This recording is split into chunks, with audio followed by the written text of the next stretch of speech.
Have you ever wondered? Ever wondered? Welcome to Have You Ever Wondered? I'm Carlene Cross, author and teacher. Today our guest is Dr. Bruce Greyson. Bruce is one of the world's leading medical experts on near-death experiences. He has studied more than 1,000 people who have had an NDE and recorded captivating first-hand accounts of their experiences. He is the Chester Carlson Professor Emeritus of Psychiatry and Neurobehavioral Sciences at the University of Virginia. He has been on the medical faculty at the University of Michigan and the University of Connecticut, where he was clinical chief of psychiatry.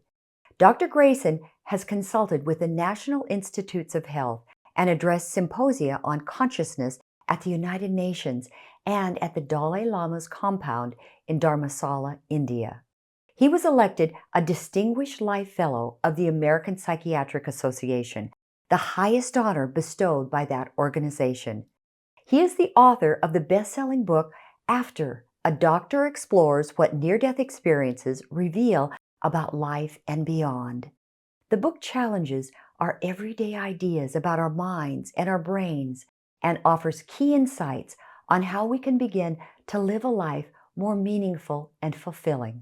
So it is such an honor and a delight to have you here, Dr. Greyson. Thank you so much. Well, thank you, Carlene, for inviting me to be your guest. Well, thanks so much. So I'm going to just dive right in. And I just love this book. It's just so beautiful, Dr. Greyson, because it's a combination of really intense academic research, but also just a beautiful personal story. And I know sometimes that's hard to bring together in one book, but you've done a beautiful job here. So I want to talk. Good. I want to talk about both your academic scholarship as well as your personal experiences in this area. So I'm going to start right out with your story about your dad, which I just loved. I can just see your father. You describe him physically and then also just as his personality. Is a great guy. But I'm going to just do a quote and then ask you a question after that. So I want to encourage everybody to buy this book because it's just so delightful. And so your dad was a chemist. Yes. You had a chemistry lab in your basement. Yes. It's in your childhood home. And you just described him in such a beautiful way and how happy he was doing research. But the one part that really struck me was, I'm going to quote this. It's about your father. No matter how well-founded we think, this is what he would, this is worldview. No matter how well-founded we think our worldview is, we have to be prepared to rethink it if new evidence raises doubts. One of the fruits of that open-minded attitude is an appreciation for things that we can't explain. So I'd love for you to talk a little bit about how, that philosophy of science affected you as an academic, as a doctor yourself? Well, it had a profound effect on me because it gave me a different perspective on what science is. And of course, it's a rigorous way of understanding the world around us, but it's also a tentative knowledge of things. We never really get to the truth in science. We just get better and better hypotheses about what's really going on. So the way I was saying that is that we get better and better at being close, but not quite there. Now, one consequence of that is that you make advances in science by studying things you don't understand. That's where the breakthroughs are made. So when you see something you can't understand in science, you don't run away from it or deny that it exists. You run toward it and try to understand what's going on here. That's wonderful. And so tell us about the first experience you had with it, where you were just right out of medical school, right? A few months. Yes. And after graduating, that first experience you had with a near-death or out-of-body experience. It's pretty delightful. Well, as I said before, my father was very open-minded, but his world was limited to the physical world. We had no concept in my household of anything spiritual, anything religious. The world is the physical. That's what you see is what you get. So I went through college and medical school with that mindset, that the physical was all there was, and we are our bodies. And I went into my psychiatric training with that idea in mind. And one of the first weeks I was there, I was called to see a patient in the emergency room. And I was actually eating dinner when the pager went off on my belt. And it scared the dickens out of me because I wasn't prepared for it. And I dropped my fork and it splashed some spaghetti sauce on my tie. It turned out to be a call from the emergency room that there was a patient I was supposed to see there. I didn't have time to change my clothes, so I just put on a white lab coat and buttoned it over to hide the stain on my tie. I went down to see the patient, and she was quite unconscious. I could not arouse her no matter what I did. But her roommate was waiting to talk to me in another room down the other end of the hall from where the patient was. So I went down to talk to the roommate. This was a very hot summer evening in Virginia back in the 70s when there was no air conditioning. So I was starting to sweat. And I opened my lab coat so I wouldn't sweat so much, not realizing I was exposing the stain on my tie. So I talked to the roommate for maybe 15, 20 minutes, got some idea of what was going on in the patient's life, what she might have taken as an overdose. And then thanked her for coming in and stood up to shake her hand and say goodbye to her, and realized my lab coat was still open, so I quickly closed it up. I didn't want any of the nurses in the ER to see what a greenhorn I was. So I then went back to see the patient, and she was still unconscious. So we arranged for her to be admitted to the intensive care unit overnight, and I would see her the following morning. When I went to see her the first thing in the morning, she was still very groggy, but awake. And I went to see her, and I introduced myself, and I said, I'm Dr. Greyson from psychiatry. And she said, I know who you are. I remember you from last night. That kind of stunned me because I didn't think she could see me last night. So I said to her, gee, I thought you were out cold when I saw you last night. I didn't know that you could see me. And she said, I didn't see you in my room. I saw you talking to Susan down the hall. Well, that kind of threw me. I wasn't expecting that. I didn't know what that could mean. She couldn't possibly have seen me down the hall because she was in her unconscious body. She saw my confusion and then proceeded to tell me about the conversation I had with her roommate, the questions I asked and Susan's answers. And she could see that I was confused. So she said, and you were wearing a striped tie with a red stain on it. Well, that just blew me away. I couldn't understand how she knew that. As far as I could tell, nobody but Susan knew about that. And she just certainly wasn't able to communicate with the patient in the intensive care unit. But I wasn't able to deal with my confusion. I was there to deal with her confusion and her suicidal thoughts.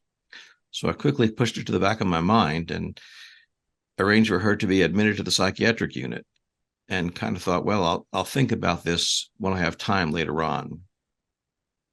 And of course, it took me about 50 years to figure out what was going on. And here I am still trying to understand it. Well, you say that, at first you were hesitant to dive into studying near-death experiences because, of course, it, especially in the 70s, carried some stigma, right? But you said after a while, there was just so much evidence and overwhelming evidence that something was going on here. And so you decided to apply the, scientific method to studying these. So tell us what that entails, the scientific method. Right. Well, I didn't think that they were important at first. I was hearing occasional stories about these from my patients, but they were psychiatric patients after all. So I thought, well, there's something going on wrong in their mind that's making them imagine these things. And then several years later, Raymond Moody came to the University of Virginia to study psychiatry. And he'd written a book called Life After Life, in which he gave us the term near-death experience and described what they were. And I read his book and talked with him about this. And in his book, he had more than 100 cases of near-death experiences that were not from psychiatric patients, but from normal everyday people that were very much like the stories I was hearing from my patients. So I realized these weren't just imaginations from psychiatric patients. These were things that are really happening to people all over the world. I still couldn't understand them, but I thought, well, we need to figure out what's going on here. These are definitely happening to people, and they're having profound effects on people's lives. So I launched into studying them, thinking, of course, at the time that there must be some simple physiological explanation. That was still my mindset. So we started looking at, first collecting cases, and when we had a few hundred of them, we could look at what are the patterns among these cases, what are the similarities, what are the commonalities, what things did not seem to be affected by your religion or your cultural beliefs. And then we started testing the likely physiological hypotheses. Is it due to lack of oxygen to the brain? Is it due to drugs given to the patients? Is it due to abnormal electrical activity in the brain? And over the years, one by one, we've been able to look at these hypotheses, gather data, and test them. And every one has failed to explain the near-death experience. For example, we find that people who have near-death experiences, or NDEs, actually have better oxygen flow to their brains than people who don't have NDEs. And likewise, people who are given drugs when they are near death tend to have fewer near-death experiences than people who aren't given drugs. So we don't have a physiological explanation for NDEs yet. Okay. Well, there are some fascinating commonalities with NDEs. And what are some of those? Well, the most common thing people report in a near-death experience is an overwhelming sense of peace and well-being. And again, this is in the context of being close to death, which is usually frightening and painful. And when the near-death experience starts, they become overwhelmed by this wonderful sense that everything is all right, everything's fine, they have no more pain. They also find that their thinking is faster and clearer than it ever has been before. And often these are people whose brains are not functioning fully. In some cases, the brains have totally stopped when they have no oxygen flow going to the brain. But certainly there are people whose brains are impaired and usually not able to concentrate normally, and yet they say that their thinking is faster than ever before. They often have a sense of leaving the physical body, sometimes reviewing their entire lives in a matter of seconds or a fraction of a second, encountering other entities that seem to be present but aren't physically present. Some of them seem to be deceased loved ones, some seem to be deities or religious figures. And at some point, they come to a border or point of no return beyond which they can't keep going and still come back. And at that point, they may make a decision or are told they need to come back. Oh, that's wonderful. So do you see, it seems to me, and I've studied this for at least 10 years pretty intensively, is there a more open attitude now towards this research? And there's so many people now that are coming forward, even doctors who've had these experiences. Do you feel that in your in the academic world?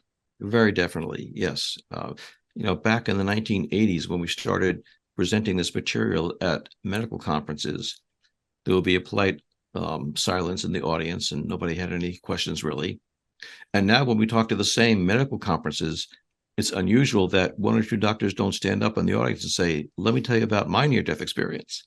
So it's very common now to have people encounter them and recognize that they're encountering them in medical situations. I think a lot of that is due to the popular media portraying near-death experiences. I mean, even Homer Simpson's had one now.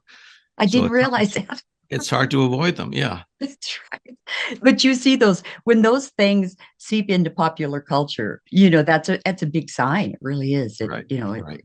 And so one of the things I find fascinating is some of the naysayers or skeptics say, well, the brain is maybe not getting the oxygen and this and that. But what do they say and there's instances where people have left their bodies and they go up towards the heavens and they see a black tennis shoe on the roof of the hospital or whatever, and then stuff that's verifiable. So then when they come back, they go, okay, let's go up on the roof, and they find the black tennis shoe, or those sorts of things. What do the skeptics say when they read numerous accounts like that? Well, I'm sympathetic to the skeptical position. I think that's good. We should be skeptical about everything we think we believe. I certainly started off with a materialistic mindset, so I understand approaching the NDE from that perspective. Mm-hmm. But through a half century of trying to test these materialistic hypotheses and not finding that they're any good, I've kind of lost patience with that approach. Most people who still have that mindset look at these phenomena they can't explain and think, well, it didn't really happen.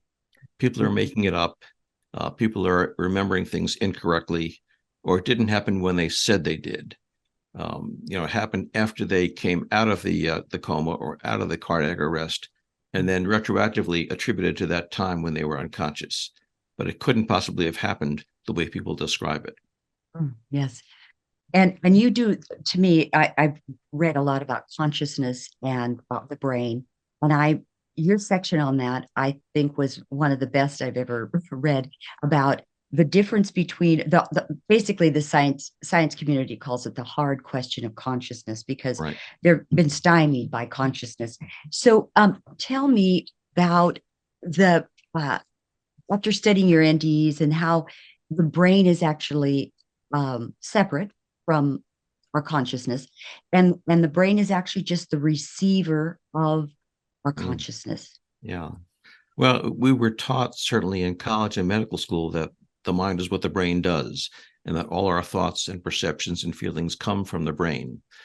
But if that's true, then when the brain stops functioning well, you shouldn't be able to have any experience. You shouldn't have a near-death experience. And yet, near-death experiences consistently say it's the most vivid and impactful experience they've ever had in their lives. And that can't be if everything in the brain, everything in the mind is created by the brain. Right. But there's been another theme in neuroscience going back 2,000 years that says the brain doesn't create our thoughts, it filters our thoughts. Hippocrates wrote in ancient Greece that the brain is the messenger of the mind, or the interpreter of the mind. And this has been talked about by philosophers and scientists throughout the centuries. And the idea that the mind is somewhere out there, I have no idea where, and the brain receives ideas from the mind and filters them out, only lets certain ones in, should not be surprising to us. All our senses do that. We don't see all the light that is out there. We just see a very narrow range of the electromagnetic spectrum. We don't see infrared and ultraviolet light that other animals do, because they're not important to our survival. Our bodies were evolved in order to help us survive in the physical world. So anything we don't need for survival in the physical world gets filtered out.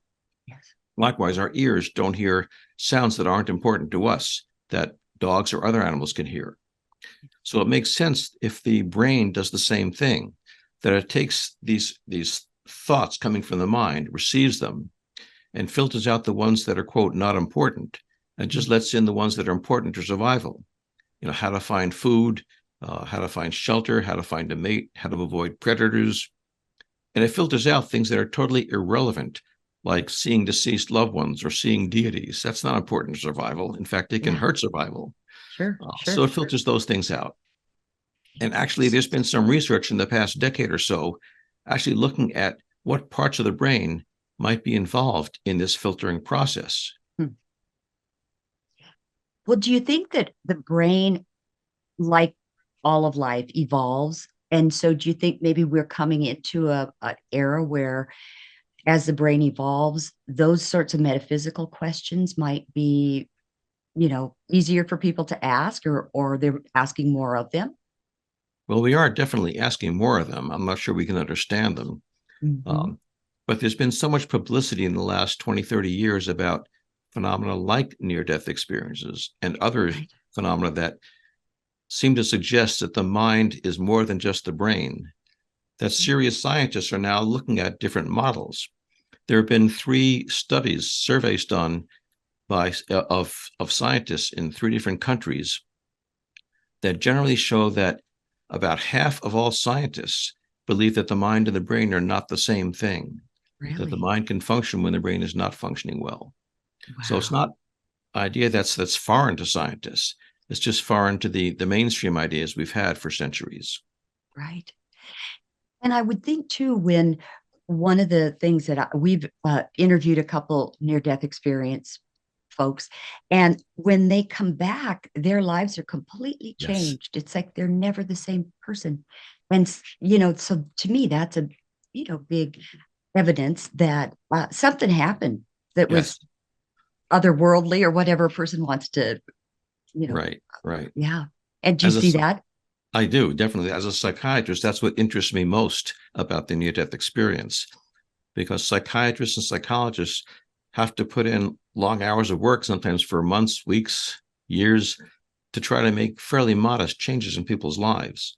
And here, this experience comes along in seconds and totally transforms people's attitudes, beliefs, values, behavior.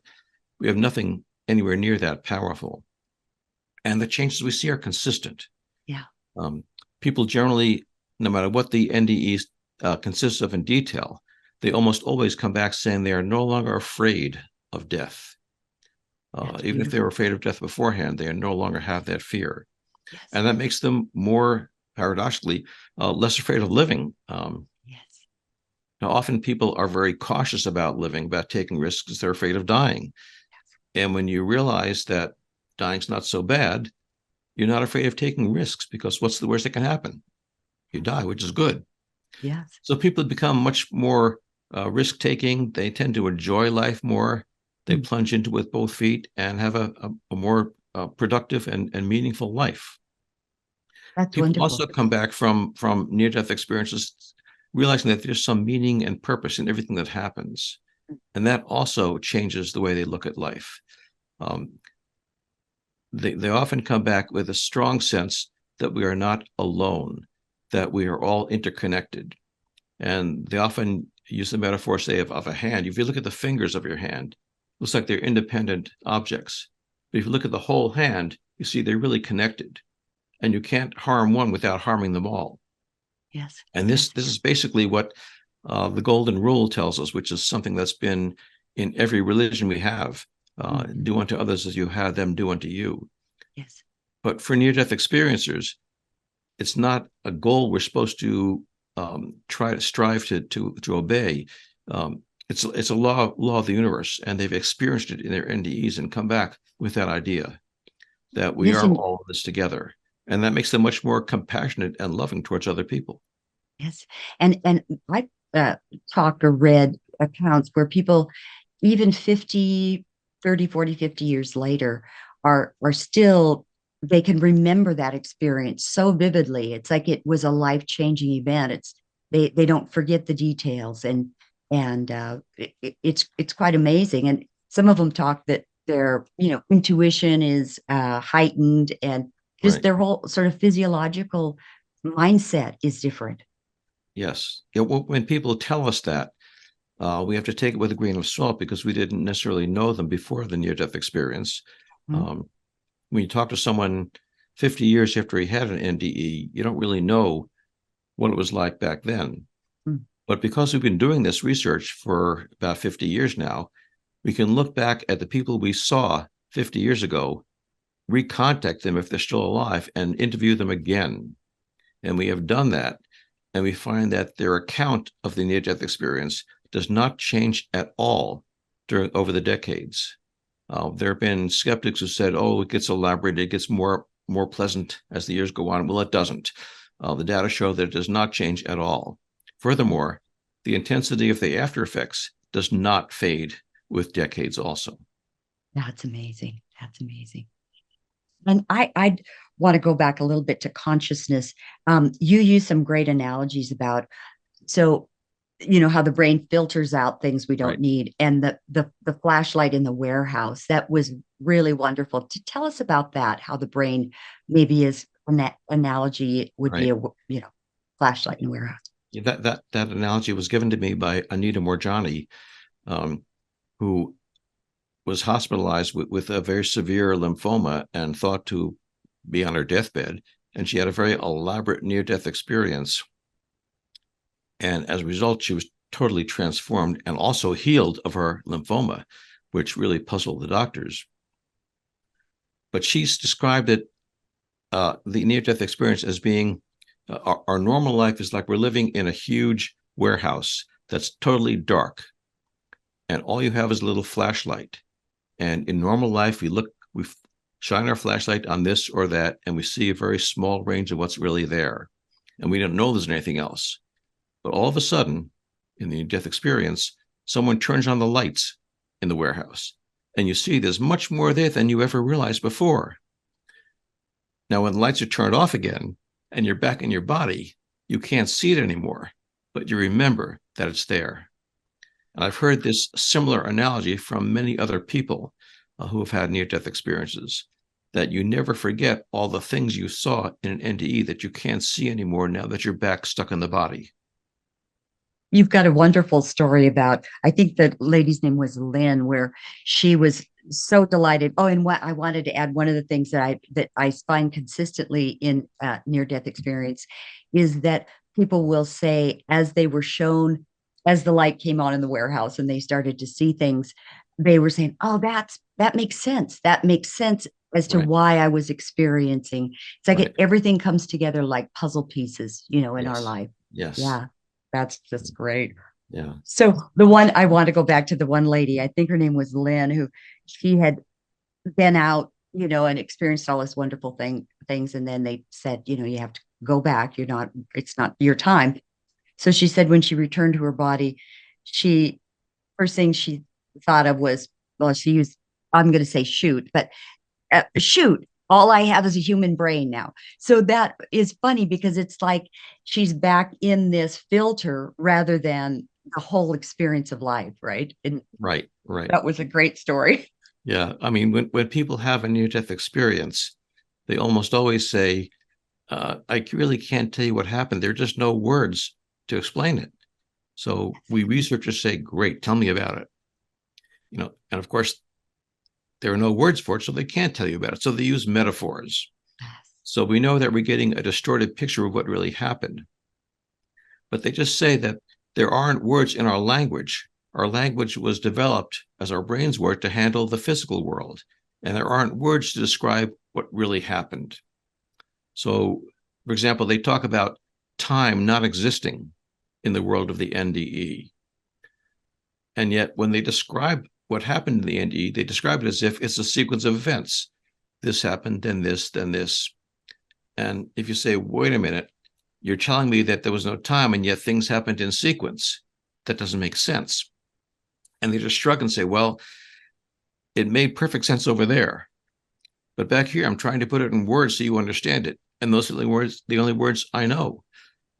We can't talk about time without using that sequence. But it happened all at once. There was no sense of time over there. Likewise, people talk about encountering this warm, loving being of light that makes them feel unconditionally loved. And when you're talking to Westerners, Americans, they will often say, I call this God. But they'll quickly say, now, this is not the God I was taught about in church. It's much bigger than that. But that's the only word I know to explain to you what it was. Yes. Just our language is not adequate whatsoever. That's right. And some of the ones, I talked to a lady some time ago and she said it was kind of like all I can put into words, the words that I have, is like kind of that Avatar movie where, they walk through the grass and it sparkles with different colors. She said, but I can't describe the colors. They were just so beautiful that it's, we aren't capable, of putting it into words. One near-death experiencer said that trying to describe the NDE in words is like trying to draw an odor or smell with crayons. You just can't draw it. Right. Like the smell of a rose or something. You think, about that. Well, so that's fascinating. So what about, I've heard about terminal lucidity. Yes. And talk about that. That's pretty fascinating as well. Right. This is a phenomenon that occurs in people as they are dying. We typically see it in people with end-stage Alzheimer's disease or other types of dementia, where their brains are deteriorated and they may have not been able to communicate or recognize loved ones for weeks or sometimes months, sometimes years. And then all of a sudden, for no particular reason that we can discern, they become completely clear, completely lucid again. And they recognize people and can communicate, can carry on coherent conversations. And the family may get very excited and say, oh, she's recovering. But then the patient dies, sometimes within minutes or within hours. And we don't have any medical explanation for this. We see it in a wide variety of conditions, in brain tumors, in brain abscesses, in all sorts of neurological diseases, when people's brains are not functioning, and then suddenly, as they are about to die, their mind seems to function again. And the brain, of course, cannot regenerate in cases of Alzheimer's or similar diseases. So we don't have an explanation for that.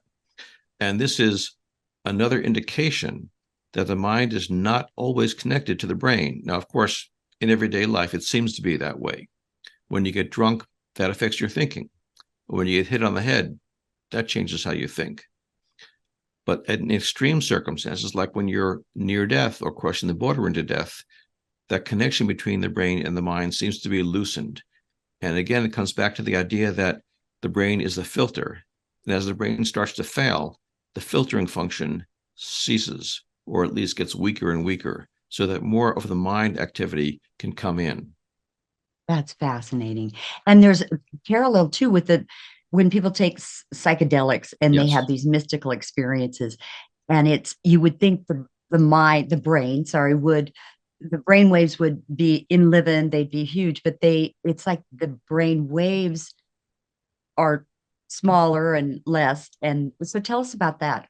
Right. We always thought that hallucinogenic drugs like LSD and psilocybin and so forth work by stimulating the brain to hallucinate.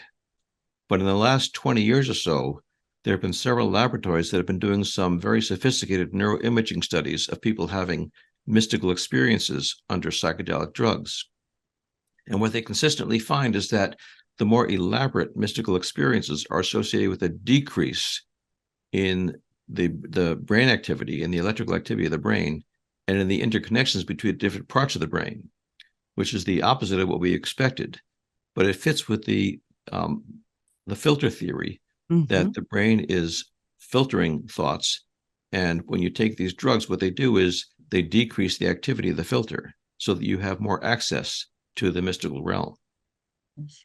And the mystics, the Buddhists and people who meditate have, told us that for millennia, that if we, quiet the mind, quiet the brain, right? Then the consciousness of the mystical part of who we are is able to really communicate to us, to our souls. Right. Yeah. And most spiritual traditions have developed techniques or strategies over the centuries to do this, whether it's by starvation or flagellation or meditation or drumming, spinning around, ways of getting the mind to stop doing this functioning, this filtering, and letting the mind come in. Yes, that's amazing. And I want to go back just a little bit to time. So, the quantum physicists talk about, and Einstein was the first to say time, redefine time. So maybe on the other side, on the other dimension, time is more like what we're finding out the quantum physicists talk about. Well, it's hard to talk about this because we don't really have the words for it. Right. But near-death experiences seem to say that time as we know it, a linear progression of events, just does not exist in the other realm. Yeah. There's what we call past, present, and future are all happening at the same time. Sometimes in a near-death experience, people will have a review of their entire lives.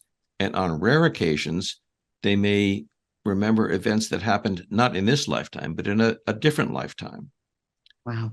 And most of them interpret that as evidence for reincarnation. But Anita Moorjani, who I mentioned before, she was actually raised in a Hindu household, so was familiar with the idea of reincarnation. But what she experienced in her NDE as different lifetimes did not seem to her to be sequential lifetimes, like reincarnation would tell us to believe. But there were different lifetimes happening at the same time. Oh, wow. So I don't know what to make of the sense of time. It just does not seem to be there in the other realm. Yes. Wow, that's fascinating. Wanted to just go back just a tiny bit to where we were talking about sort of proof that these are real experiences. One of the things I find fascinating is people who go to the other side and they see, like the one instance you talked about in the book After, which again is a marvelous book. I wish everybody would grab it. Is that he saw his sister there. It was a little boy, I think, and his sister. Then he came back and he told his folks, my sister was on the other side, and they were really concerned. They were already concerned because he was talking about heaven or wherever he had been. And he said, but I did see her, and was it his sister? Was she crashed her car or whatever? So the folks went home and found out that she had just died. So he had seen her. So those circumstances, I think that, proof that he couldn't have known that. He couldn't have known about her, any other way. Right. Have you seen some of that? Yeah, that example was not one of mine. That was a physician in Pittsburgh wrote about that. It was a 9-year-old boy who had a very high fever and he had meningitis. They didn't know whether he was going to live or not. He had a near-death experience in which he saw his sister, who was away at college in Vermont, several hundred miles away. And she came to him in his near-death experience and said, "You can't stay here with me. You need to go back." When he awoke from his near-death experience, he told his parents about that. They were very upset because, as far as they knew, their daughter was perfectly fine. And it turned out that she had had a car accident and was killed shortly before his near-death experience. And we have many, many cases of this. I published an account of 30 such cases that we knew of about a decade ago. But they go back to ancient Greece and Rome. Pliny the Elder wrote about one of these cases in the 1st century. So they're not a new phenomenon by any means. Fascinating. Another aspect I find really fascinating is several people have talked about, either they tried to commit suicide, or when they got to heaven, one of their relatives who had committed suicide was there. And there wasn't any judgment towards these people. Like some of our church doctrine says, if you commit suicide, you're damned or whatever. There wasn't judgment in this place on the other side. There was a life review, but it wasn't the same kind of judgment that many of our religions teach. You're going to go to hell or whatever. But the idea that the suicidal person made a mistake, maybe they should have stayed and tried to, but there wasn't this idea that we're going to go die and meet, God with a hammer, and we're going to go to hell if we did, have you seen that it's just not the same? Right. When I first heard that near-death experiences keep saying death is nothing to be afraid of, it's fine, I was worried as a psychiatrist, is this going to make people more suicidal?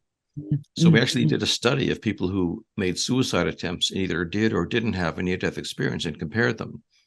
And we found that those who had a near-death experience as a result of the suicide attempt were much less suicidal afterwards than those who didn't have an NDE, which didn't make sense to me at first. So we started studying that and trying to figure out why.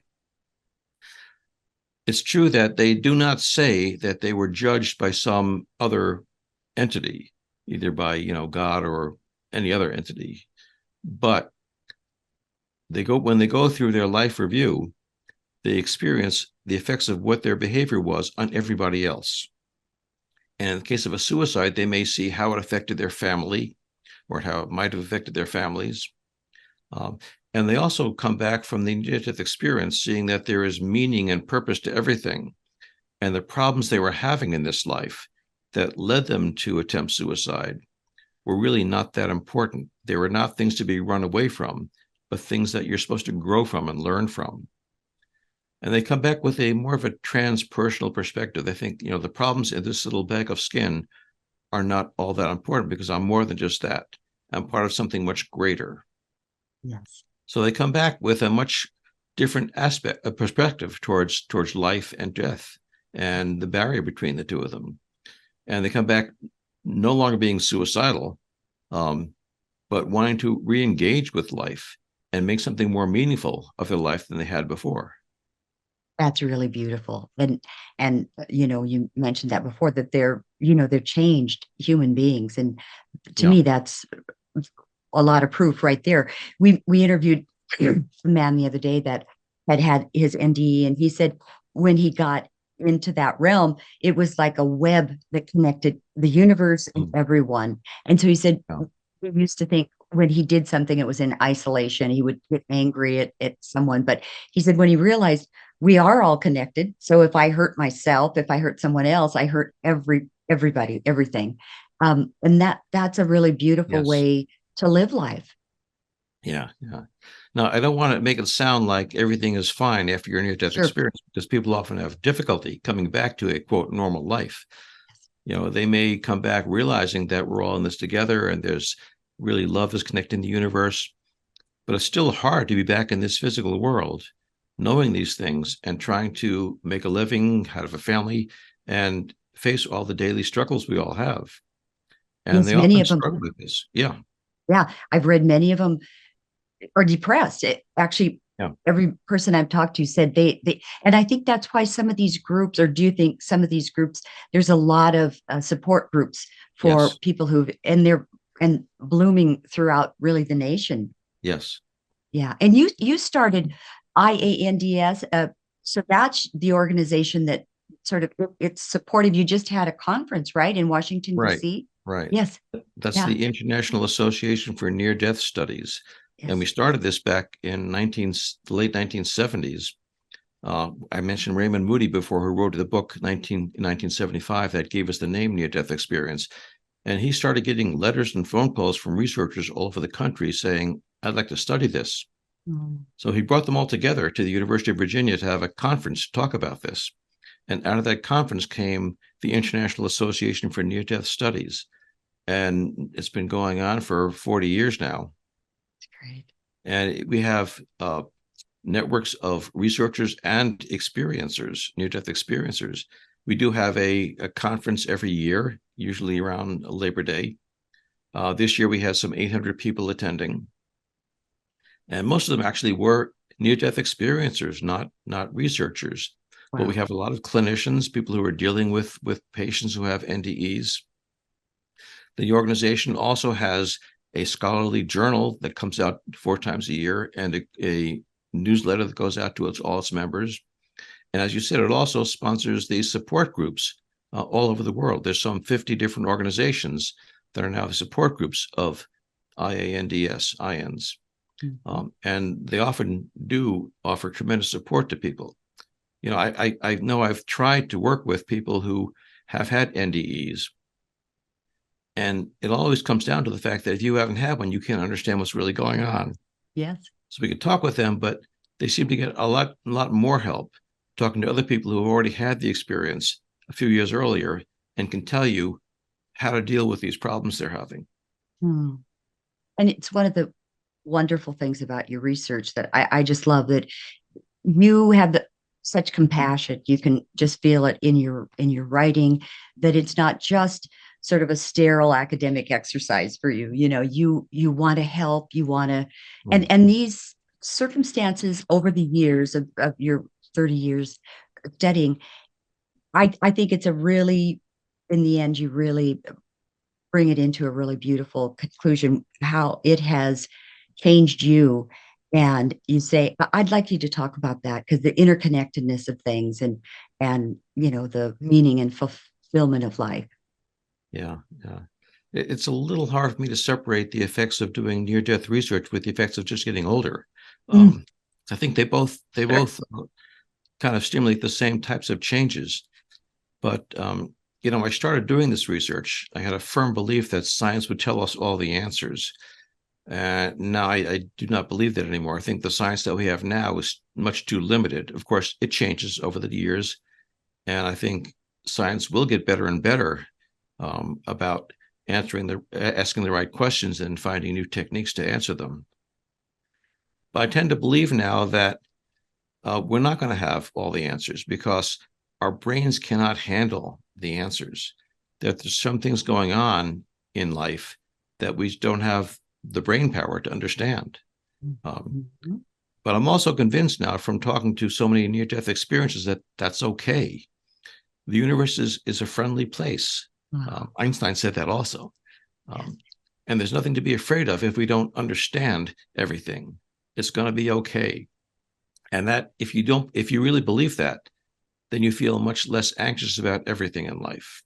And I think I felt that effect also over the years. Of course, I haven't had a near-death experience. I don't have the benefit of their after effects, but it kind of wears off on you after a while. Yeah. And you understand that the life we're leading now is just a small part of what we're really all about. There's a lot more to come, and it's something to be looking forward to, not to be feared. That's really beautiful. And your work has helped so many people, Dr. Greyson.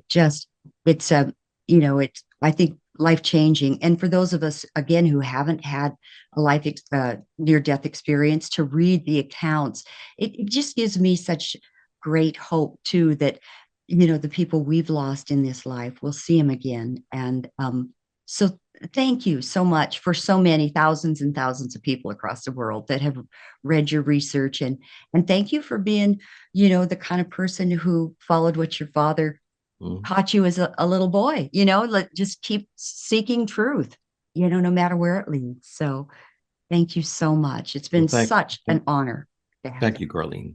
Thanks. Thank you for joining me for my interview with Dr. Bruce Greyson. If you would like to learn more about Dr. Greyson's work, visit my website at www.haveyoueverwonderedpodcast.com and find his name under the guest link. Have you ever wondered? Ever